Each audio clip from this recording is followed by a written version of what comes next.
अगर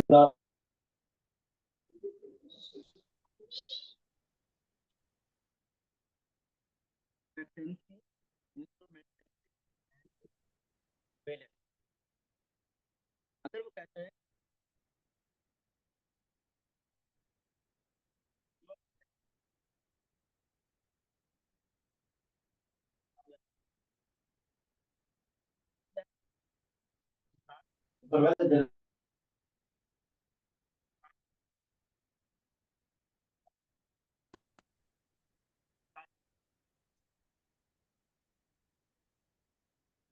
आवाज नहीं। जी अब आवाज आ रही है, और शुरू से आवाज नहीं आ रही थी, यानी जब से मैंने शुरू किया है।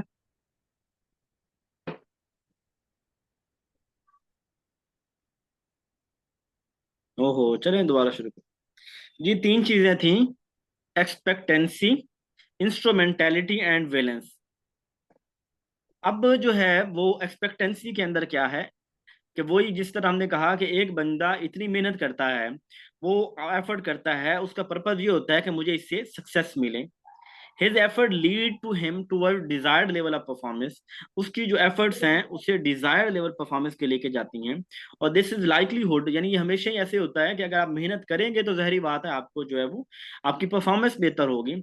If effort not give good result, अगर आपकी एफर्ट आपको अच्छे रिजल्ट नहीं दे रही, आप डिमोटिवेट होंगे। यानी अगर आपने एक टारगेट सेट किया है और उस टारगेट को अचीव करने के लिए आप कोशिश कर रहे हैं, आप मेहनत कर रहे हैं, तो अगर मेहनत करने के बावजूद आप कुछ नहीं कर रहे, अचीव कर रहे हैं, तो इसका मतलब आप डिमोटिवेट होंगे ना।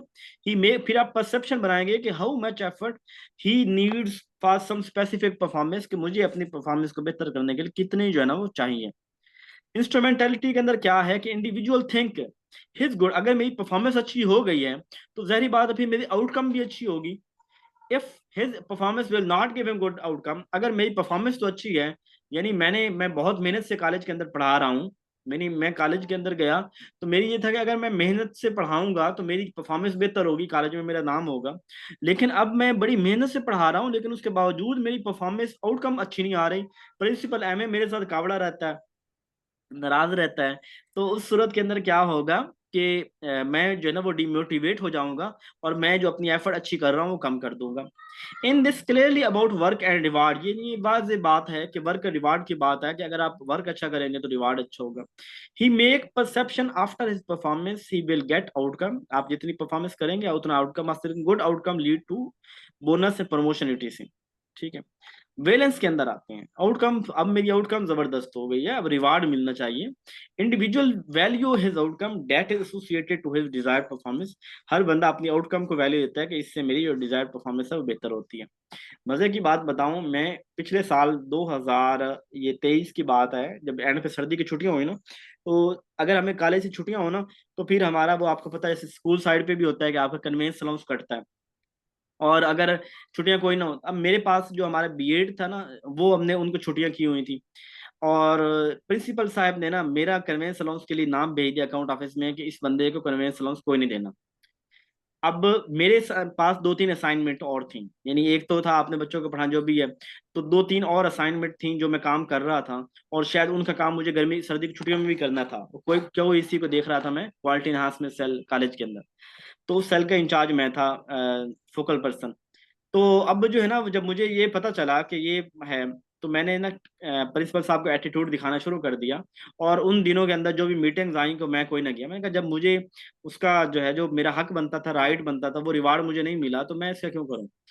उसके बाद प्रिंसिपल साहब को इस चीज का पता चल गया कि यार अब गर्मी की छुट्टियां थी, तो मेरी कोई असाइनमेंट नहीं थी गर्मी की छुट्टियों के अंदर, मैं कॉलेज जाता हूँ अपनी मर्जी से जाता हूँ, अपने दफ्तर में काम करना हो तो। लेकिन उसके बावजूद उन्होंने मुझे कॉल की, निशान साहब मैंने आपका जो है ना वो 3 मंथ के लिए भेज दिया नेम, आप कन्वेंस अलाउंस जो है ना वो मिलेगा। तो मुझे पता चल गया कि उनका वो मेरे वाला एटीट्यूड जो है ना वो उन्हें लगा कि यार ये बंदा नाराज हो गया तो हाथ से चला जाएगा। खैर, तो अब जो है ना हम रिवार्ड को देख रहे होते हैं कि यार हम जो इतनी कोशिश कर रहे हैं, एक्स्ट्रा बर्डन अपने ऊपर ले रहे हैं, हमें उसका क्या फायदा मिल रहा है। अगर हमें सबकी तरह ही ऐसे ही होना है, डील किया जाना है, अगर सबकी तरह हमें ट्रीट किया जाना है, तो फिर हम भी सबकी तरह बन जाते हैं, फिर हमें एक्स्ट्रा आदमी बनने की क्या जरूरत है। If individual give less value to outcome, अगर कोई आउटकम को लेस वैल्यू देता है, it mean he will be less motivated to perform his behaviour, तो वो लेस मोटिवेटेड है। विडोम एक्सपेक्टेंस थ्योरी क्या कहती है is the outcome is same, अगर आउटकम सेम है as individual striving to achieve, तो अगर आउटकम सेम है तो फिर क्या होगा, या इंडिविजुअल उसकी वो कोशिश करता रहेगा कि जिस जैसी आउटकम वो चाहता है अगर वैसी मिल रही है तो वो स्ट्राइव करता रहेगा। According to this individual is motivated to do some work if it is according to his behavior, if it is according to effort performance and outcome, यानी अगर वो जिस तरह किसी बंदे ने सोचा हुआ है अगर उस तरह उसको डील किया जाए, ट्रीट किया जाए, उसके अकॉर्डिंग उसे आउटकम रिवार्ड दिया जाए तो वो उस तरह काम करता रहेगा। अगर इस तरह रिवार्ड आउटकम नहीं मिलेगा तो वो उस तरह काम नहीं करेगा। इसकी एप्लीकेशन क्या है, manager can use this to know why worker are not performing well. Manager समझ जाता है कि मेरे वर्कर क्यों इतना अच्छा परफॉर्म नहीं कर रहे, कहाँ पे कोई जोल है, at what stage he become less motivated, कहाँ पे किस वजह से ये डिमोटिवेट हुआ है। Educationist experience the low progress of student, इसे एजुकेशनिस्ट है, स्टूडेंट क्यों नहीं अच्छा परफॉर्म कर रहा है वो भी देख सकते हैं। लिमिटेशन क्या है, this theory assume that individual are rational thinker, कि वो ये थ्योरी समझती है कि जो इंडिविजुअल है ये अज्यूम करती है कि इंडिविजुअल जो है वो रैशनल थिंकर है, यानी रैशनल थिंकर बड़ा हर चीज को बड़ा हकायक से देखता है। ही कैन असेस वेल, कि वो हर चीज को बड़ा जबरदस्त तरीके से असेस करेगा भी है ही इज, लेकिन ये भी तो होता है ना कि देखिए परसेप्शन, मैंने अभी बताया था कि ये किसी भी शख्स की सब्जेक्टिव कंडीशन है। आप किसी से अच्छा भी कर लें वो हो सकता है वो नेगेटिव ही रहे, ठीक है, तो ये सब्जेक्टिव नोयत की है। तो ये इंसान रैशनल बहुत से मामलात में रैशनल नहीं होता। ह्यूमन बीइंग आज के दौर में जितना जजमेंटल हो चुका है, जितनी सब्जेक्टिविटी आ चुकी है, जितनी नेगेटिविटी आ चुकी है, तो इस सूरत के अंदर तो उससे ये गुमान करना कि वो बिल्कुल रैशनल रहेगा ये कम ही होता है। Many individual don't know everything, बहुत से इंडिविजुअल बहुत सी चीजें नहीं जानते। The reason behind this theory ignore external factor like social norm, और बहुत सी चीजें ये थ्योरी जो है सोशल नॉर्म को भी इग्नोर करती हैं। यानी अगर मैं अपने कॉलेज के अंदर वो काम शुरू कर दूं जो क्लास 4 के कर रहा है तो थ्योरी ये तो सोसाइटी तो मुझे छोड़ेगी नहीं। लेकिन अगर किसी और माशरे के अंदर मैं वो काम करता हूँ तो ये सोसाइटी मुझे वो बहुत, यानी देखिए अगर मैं, मेरा बड़ा दिल करता है साइकिल चला के जाऊं कॉलेज में, मेरे घर से 1 किलोमीटर के फासले के ऊपर है, तो मैं जो है ना वो कॉलेज साइकिल के ऊपर जाऊं और साइकिल के ऊपर आऊं, चलो मेरी और कोई एक्टिविटी नहीं है, हर वक्त मसरूफ रहता हूँ, चलो मेरी एक्सरसाइज हो जाएगी। लेकिन क्या क्या सोसाइटी अलाउ करेगी कि ये जो है ना कॉलेज के 32 प्रोफेसरों में से कोई एक प्रोफेसर साइकिल के ऊपर आता है, और क्या सोसाइटी एक्सेप्ट करेगी, नहीं करेगी। तो बहरहाल ये चीजें कुछ ऐसी हैं कि सोशल नॉर्म जो है उसको ये थ्योरी इग्नोर करती है, और इमोशंस जो है किसी इंसान के वो भी ये थ्योरी कंसीडर नहीं करती। जैसे हम लोग ये अभी हॉलैंड की एक वीडियो बड़ी फेमस हुई थी जी, कि वो दूसरे को चार्ज दिया और वापसी साइकिल पे लेके चला गया। क्या यहाँ पे ऐसा मुमकिन है? यहाँ पे सिक्योरिटी ये चीजें हैं इस तरह। हाँ, ये है कि जहाँ जो जो जगीर दराना निज़ाम है ना, इसके अंदर लोगों को अपना गर्विदा बनाने के लिए उनको प्रोटोकॉल दिखाना पड़ता है। यानी आपकी फौत की खुशी गमी के ऊपर अगर 5 गाड़ियां लेके कोई लैंड क्रूजर लेके आ जाए ना, तो आप फूले नहीं समाते कि यार बहुत बड़ा बंदा हमारी गाड़ी में हमारे शादी हमारे फंक्शन या हमारे घर आ गया। अगर वही बंदा वही बड़ा आदमी जो है वो एक गाड़ी के अंदर आ जाए तो आप उसको क्या उतनी वेटेज वेटेज देंगे? नहीं देंगे। तो यही चीज है कि ये जो बिलावल जरदारी उसकी मजबूरी है कि उसको 32 गाड़ियों का काफिला लेके निकलना है। उसे जो है ना पूरे इनको आदि फोर्स जो है, इलीट फोर्स जो है पंजाब की, वो मरियम नवाज को लेके निकलना है। तो ये चीजें उनकी मजबूरी है कि उन्होंने आपके ऊपर रोब डालना है, और उन्होंने फिर बताना है कि हम हुक्मरान खानदान से हैं, ताकि आप लोग जो है वो उनके हमेशा मरूब ही रहें। खैर, एफर्ट प्लस परफॉर्मेंस एक्सपेक्टेंसी में आ जाएगा, परफॉर्मेंस प्लस आउटकम इंस्ट्रूमेंटेलिटी, और आउटकम प्लस रिवार्ड बैलेंस के अंदर आ जाएगा। यहाँ तक जो आज पढ़ाया है, किसी को कोई मसला है तो बता दीजिए, फिर मैं आज आपसे सवाल जवाब करने लगा हूँ। जी, यहाँ तक सबको समझ आ गई?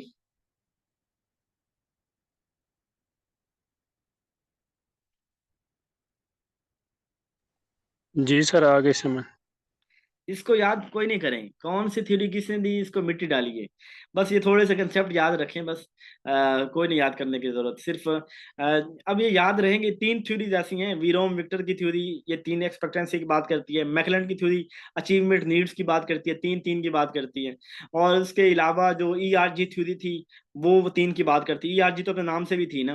तो ये 3 थ्योरी 3 3 बातों की नाम करती है। बस पता होना चाहिए, तो माज्लो की थ्योरी का पता होना चाहिए कि माज्लो जो था ना उसने ह्यूमन नीड थ्योरी दी थी। उसके बंदे का नाम का बताओ, बाकी कोई नहीं, इतना ज्यादा इसके मतलब परेशान होने की जरूरत नहीं है। नाम याद ना हो तो इशू नहीं है। चलें जी, अब मैं आप में से दो चार बंदों से एक दो सवाल करूंगा, तो ये भी पता चल जाएगा कि आप अल्लामा इकबाल ओपन यूनिवर्सिटी की वर्कशॉप की तरह वर्कशॉप अटेंड कर रहे हैं, या आप जो है वो प्रॉपर तरीके से सुन के कर रहे हैं।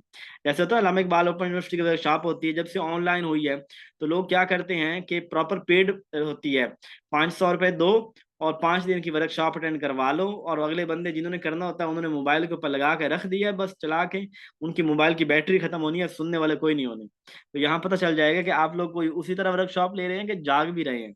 अच्छा तारिक साहब, आप सवाल कीजिए, आपका लीव के रिलेटेड क्या क्वेश्चन है जी?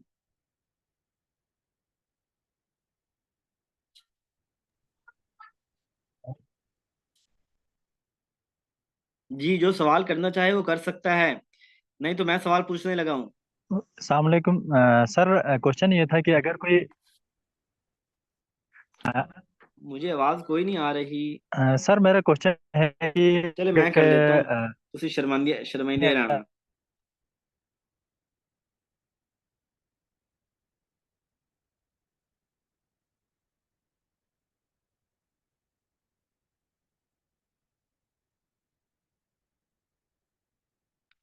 सेल्फ एक्चुअलाइजेशन जो है ये क्या होता है, इसको हम अगर हमसे कोई पूछ ले तो नहीं, फिर उसको हम कैसे वहां पे जो है वो डिफाइन करेंगे? सेल्फ एक्चुअलाइजेशन, सर मैं ये मुझे कोई भी बता दे कि सेल्फ एक्चुअलाइजेशन सर क्या मैं है। बताऊं। सर आवाज आ रही है, मैं बताऊं। आवाज नहीं आ रही मुझे ना, किसी की भी नहीं आ रही अभी तो, वैसे माइक ऑफ ही है आप लोगों के। जहरा बतूल का माइक ऑन है लेकिन सर आई आवाज थिंक नहीं सो आ रही। आपकी सर सर अभी भी नहीं आ रही। अपनी नीड्स को फुलफिल करना, अपनी वर्थ जानना, प्रेफरेंस खुद को देना। और इसके मुतालिक कौन बोलेगा जी? सेल्फ एक्चुअलाइजेशन के मुतालिक और कौन बताएगा?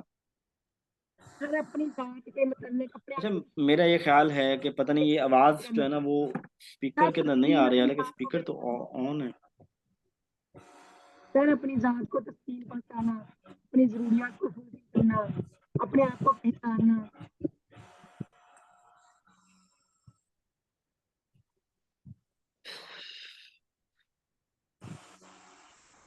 आई थिंक सो इसमें बाकी स्टूडेंट्स को आवाज आ रही है सर के उसका प्रॉब्लम है। जी जी जहरा आपकी आवाज आ रही है, मुझे जी आपको ठीक नहीं है, आ आप लोग सारे रही। ही ठीक जवाब दे रहे हैं, और मसला ये है कि अच्छा मुझे आप लोगों की आवाज की जो भी है आवाज वो आ रही है, कोई नहीं आ रही। अच्छा आ लेकिन रही। आपको हमारी आवाज अच्छा नहीं आ रही। जी जी मैस्लो की जो हायरार्कीज पढ़ी आपको थी उसमें सबकी ये आ रही है, कहता है मुझे किसी की कि आवाज भी नहीं आ रही। चले, एक सर दूसरे को क्या सुना भी रहे हैं ना, मुझे तो खैर मुझे किसी की आवाज नहीं आ रही। तो उसमें यह कि हमारी पहले बेसिक नीड्स जब कल फुलफिल इंशाल्लाह हो मेरा इरादा जाती है है कि मैं ना कोई तो अच्छे से बदलाव ईयरबड्स लेके आऊंगा जिनके जो है ना होती है, वो तो माइक की क्वालिटी हाँ भी आपको अच्छी हो, तो फिर मेरा ख्याल वो ठीक रहेगा। वो जो बड़े मेरा हेडफोन ख्याल है थे कि उसके बता अंदर, जो बोलने इसको को लगा क्या के करें। देख लेता हूँ। सर इसको उतार के देखें।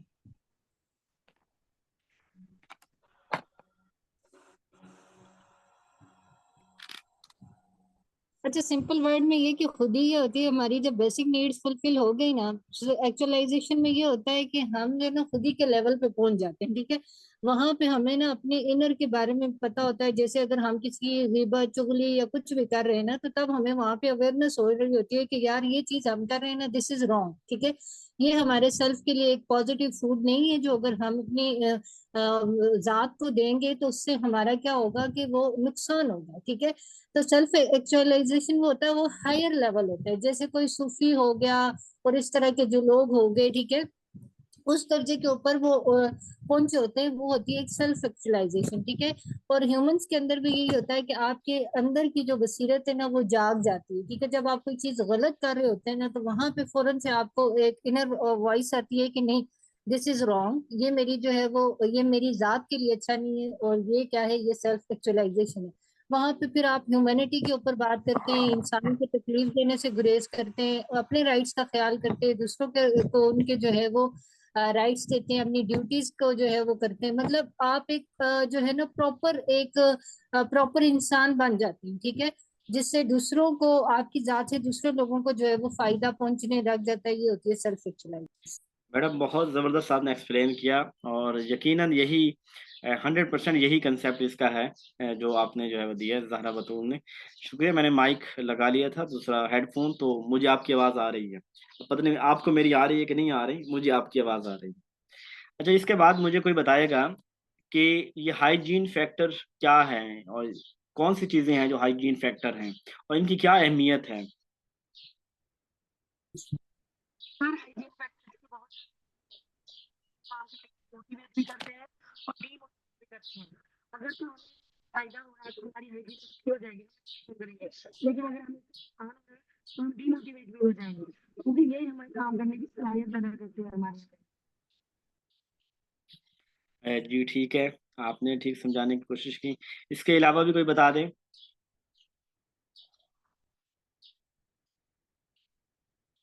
कोई और इसके अलावा इस हर्ट्सबर्ग के ऊपर जो थ्योरी है इसके ऊपर रोशनी डालना चाहे।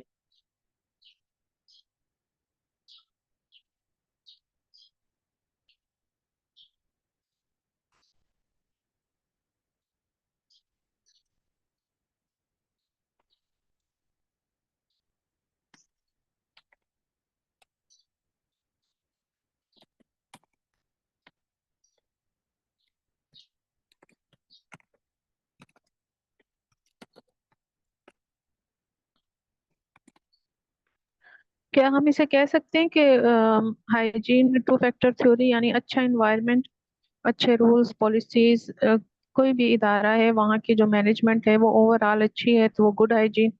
और जी बिल्कुल। अगर और अगर वहाँ वहाँ का एनवायरनमेंट अच्छा नहीं है, एनवायरनमेंट में सब कुछ आ जाता है, आपस के लिंक पॉलिसीज रूल्स। जी जी बिल्कुल ऐसा ही है। जो भी वहाँ पे आपका बॉस है, आपका वहाँ पे एनवायरनमेंट कंडीशंस हैं, ये सारी चीज़ें अगर अच्छी हैं तो आप मोटिवेटेड रहते हैं, आप अच्छा काम करते हैं। और अगर ये चीज़ें कम होती हैं तो आपकी ज़ाहिर बात है डीमोटिवेट होंगे, आपकी मोटिवेशन कम होगी। इसके अलावा मैंने ना आपको एमसीक्यूज शेयर किए थे परसों प्रैक्टिस के लिए। क्या आपने वो एमसीक्यूज सारे किए हैं? 37 या 40 करीब एमसीक्यूज थे।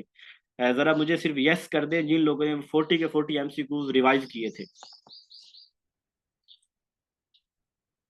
यस लिख दें या बोल दें जिन लोगों ने वो 40 के 40 एमसीक्यूज किए थे।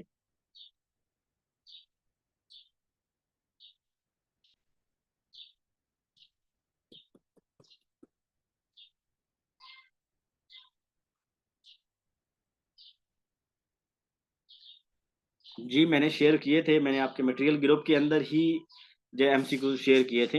एक फाइल शेयर की थी जिसके अंदर मैंने कहा था कि आपने मोटिवेशन थ्योरीज की प्रैक्टिस के लिए वो ये 40 एमसीक्यूज आपने रिवाइज करने हैं।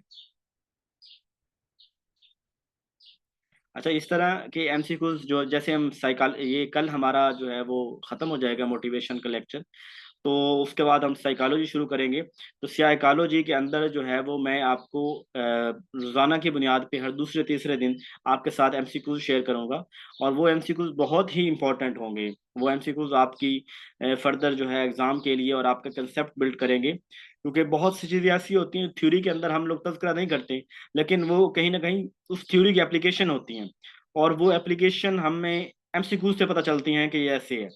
तो आपने आइंदा जब भी शेयर होंगे एमसीक्यूज होंगे, आपने हर सूरत उसको करना है, और आपने एमसीक्यूज मिस नहीं करने। ठीक है, अपने देखें टाइम निकाल रहे हैं, सारा कुछ कर रहे हैं, नहीं गूगल फॉर्म टेस्ट नहीं था, वो पीडीएफ फाइल थी।